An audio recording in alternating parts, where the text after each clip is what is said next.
Corporate governance. If you've ever wondered whose thought leadership led to guidelines being developed to report on the intangible assets of reputation, strategy, trust and confidence, long-term value creation, integrity and legitimacy, and whether this makes any difference to making you money when you select which shares to buy or navigating through a Brexit world, let me introduce you to that guy tonight. This is the MoneyMakers. I'm Bruce Whitfield. Tonight I'm joined by Bob Massie, one of the brains behind sustainability reporting, the co-founder of the Global Reporting Initiative, member of Aurum's international board. The Global Reporting Initiative is the thing Mervyn King is intimately involved with as well, with King 1, 2, 3 and now 4, and getting corporate governance sort of more globally aligned. Well, almost 20 years ago, I was the head of an organization called Ceres in the United States. Ceres as in our fruit juice? No, actually, it's described the same way. I used to visit South Africa and bring those home to our offices to prove that we had international fame. But it was an alliance of environmental groups and investors, and we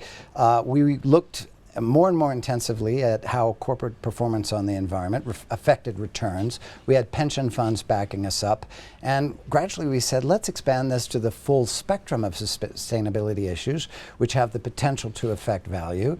And we were very fortunate to create the GRI in close cooperation with part of the United Nations. I was the first chair. And we were extremely lucky when Mervyn King became the third chair with his extraordinary experience with the King Commission reports that actually called for the release of sustainability reports as part of good governance. Now, how seriously do companies treat this idea of sustainability? Because sustainability can mean a myriad of different things to different people.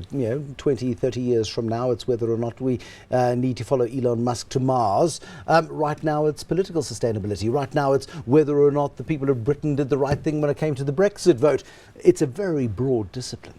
Well, it is broad, and that's exactly what sustainability thinking encourages. We, for a very long time, operated in an economic system where we thought we could focus only on the extremely narrow piece of business which concerned financial returns. And financial returns, which are, in some sense, measured very artificially over the short term. But if you start to look like a pension fund, what are those factors that are going to make for real prosperity, real returns over the long term, and also contribute to the society itself advancing so that there are even greater returns, you start to realize that these are social questions, environmental questions, and it's not that those automatically make you more money, but you can make very severe mistakes if you don't pay attention to those by following some short-term financial strategy. I'm interested as to how you come to an 80-20 split when it comes to the sustainability of earnings over a period of time. Your argument being the financials make up just 20% of the real value of a business. That's absolutely right. How? How do you come to that conclusion? So our thinking has changed in the 19th century. It changed again in the 20th century about what modern portfolio theory, what diversity, what risk looked like. It changed again in the late 20th century as we began to realize the significant impact of these forces, and corporations that refused to pay attention to them, which were also wrapped up in the forces of globalization, began being caught short, losing money, wondering why, and it's because they were not raising their nose off the pavement and paying attention to what was happening just down the road. There's so many examples of this. There are changes in demographics. There was climate change. I mean, in the United States, just a brief example, we had fossil fuel and particularly coal saying we're 50% of the demand for electricity. We're going to be that way forever. Coal's going to make money forever. Peabody Energy was at $1,000 a share. They said we're going to be here forever. 3 years later, for completely predictable reasons, they were down to $2 a share, and then they went bankrupt. And now they're saying we don't know what happened. Well, it's obvious what happened. They weren't paying attention to the transformations that are part of climate change and reaction and renewable energy and so forth. Is this process of sustainability a bull market phenomenon? One looks at the uncertainty that pervades the world right now, and do we not retreat back to use the South African term, the lagers that we inhabit in more difficult, uncertain times? As we face the possibility of a Trump presidency, we narrowly averted a Boris Johnson prime ministership in the United Kingdom, but we still have Kim in North Korea, and we still have Vladimir Putin sitting in Russia.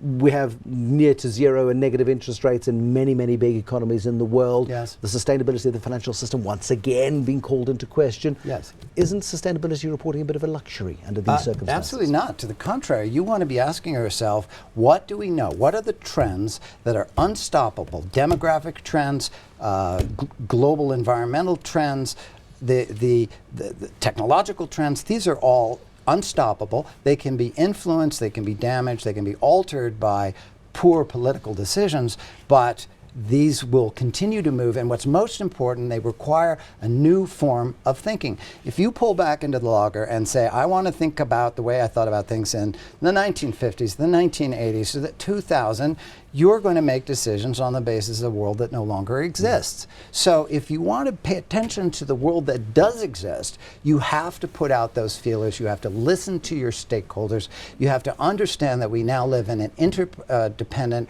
resource-constrained world where no matter what anybody predicts or what their returns or their profits were in the past, they are under question for the future unless you weigh these other factors. 2008 was a seminal point where we could have changed things fundamentally. Absolutely. In the way in which the financial markets work. We've gone back to the bad habits of 2007, That's have right. we not? Yes. I mean, we don't seem to have learned any lessons. Well, we've learned some lessons, but we've unlearned others, perhaps. Well, I would say that it's a general rule that change emerges from below, and the people who are in power are often the slowest people to become aware of necessary change.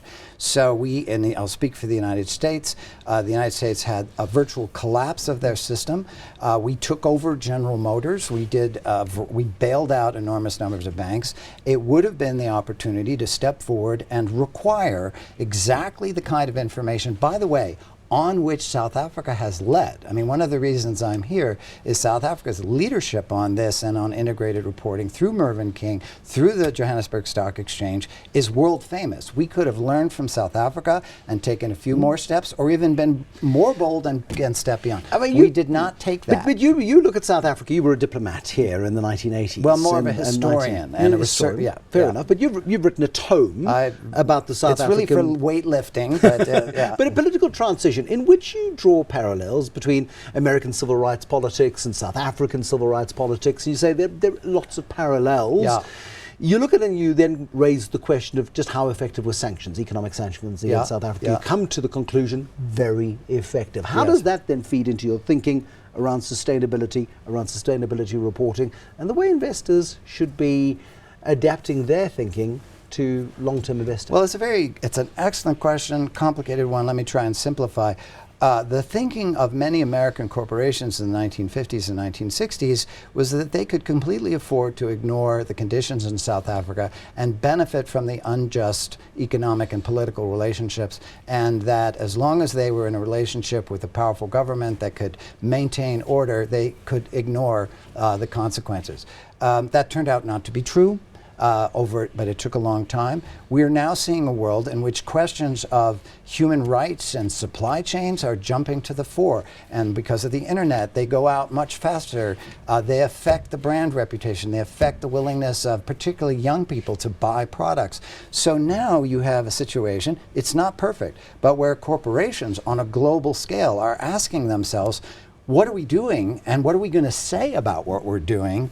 And some of them will let's say one thing and do another, but that doesn't last as long as it used to. So the whole condition under which global trade can take place is changing. And what that means is that for any government that thinks that it can maintain a damaging policy towards their own environment or towards their population, they're in much more difficult conditions to participate in the global markets these days. Okay, but are we, I mean, the sustainability report comes with the annual report. Right. I bet you 99% of fund managers, certainly here, look at the annual report and put the sustainability report to one side. Are we seeing that change? Well, First of all, that's absolutely true, and that's something that needs to be trained out of the system. And we see that happening. Just certified financial analysts are now realizing there's vast amount of important information, so they're beginning to require it. We're seeing the transformation of international corporate governance rules. We're seeing the Integrated Reporting Commission here in South Africa, which is playing an increasingly important role, so that is changing. We see, by the way, Bloomberg terminals, which list this important information right next to financial. But your core point that we've had sustainability, which is important but not sufficient, financial reporting, critical but not sufficient. That's exactly what integrated reporting is. Bring these two together so they can illuminate so that whether it's the individual investor or the large institutional investor can pay attention. Actually, the person or the community that's still too slow are investment advisors who are not paying attention because they get compensated for the short term. Yeah. So if I were an institutional asset owner, the first thing I would do, and when I was putting out my 100 million this or that, is ask my asset managers, tell me exactly how you integrate the long-term information that is contained in sustainability reporting into your predictions of returns. We have a new definition of value creation, and unfortunately, asset managers as a whole are only just catching up. I mean, they call it chasing alpha. They're chasing outperformance this quarter to ensure that the bonus arrives, to ensure that the next quarter's bonus arrives, and the next quarter's bonus arrives. Well, there's two problems with that. One thing is that many large institutional investors in the United States, I won't speak for I don't know your stock market quite as well, but we have a limited number of equities that can be traded. Most pension funds are simply indexed across, so the amount that you can extract alpha from that kind of portfolio is limited. So what we now talk about in the United States is extracting beta value, and beta value is about understanding the core long-term structure of each industry. If you were in the 19th century, the beta value of the buggy whip industry would have been terrible because that industry was dying. The beta value of coal is dying around the world. It's not just U.S., it's Australia, it's Germany. I hope South Africa will make a transition. We've got 2 brand new half-built coal-fired power stations. We still need to fuel for the next 50 years, so we're fine over here with coal. Well, that's the problem. Yeah. Yes. But you have a situation. I was just in Australia. Australia has unlimited sun, unlimited tidal power, and unlimited wind. They don't need to. They have a huge amount of coal. They don't need to dig a single ton of coal anymore.